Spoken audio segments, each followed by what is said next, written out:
Hello বন্ধুরা, দেখো কোথায় যাচ্ছি। বগিদি, হ্যাঁ কি করো? ওই মাছ এনেছে কিনে, এই দেখো না, ও গেছিল ডাক্তারখানে করলেন। ও মাছ এনেছে? হ্যাঁ ও, কত রকমের মাছ! আরে বাপরে! হ্যাঁ, আমার এই আলগারেও ফোন হ্যাঁ, মারছে, সব ভিডিও করছে, আর ও সব উঠে যাচ্ছে না, ন্যাংটো মামা এই মেরেছে। মেটো। হুম, এই এখন চিংড়ি মাছ বেচবো না ওই পুঁটি মাছ বাজবো, হ্যাঁ, তাই তো, এই জ্বালাতন। এই জ্বালাতন। কখন রান্না হবে ওই সেই তো। কাঠের উনুনেই করতে হবে আমার।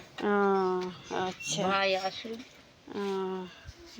তাই রান্না এখন? আমাদের রান্না হয়ে গেল? হ্যাঁ, কখন হয়ে গেছে আমাদের রান্না। হুম।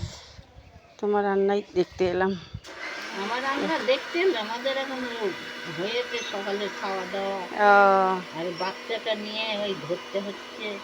আচ্ছা, কাঁদছে। ছোট বাচ্চা নিয়ে অসুবিধাই হয় গো। ধরার লোক না থাকলে, তোমাদের তো ধরার লোক আছে।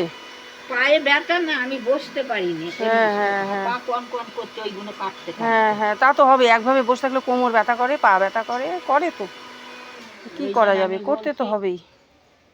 দাঁড়া, ওই চিংড়িগুলো রূপা বেচবে, ও, আমি এইগুলো তাড়াতাড়ি নিই, নাহলে আবার খাবে কখন? সেই তো, বেলাও তো হয়েছে, 1টা বাজে।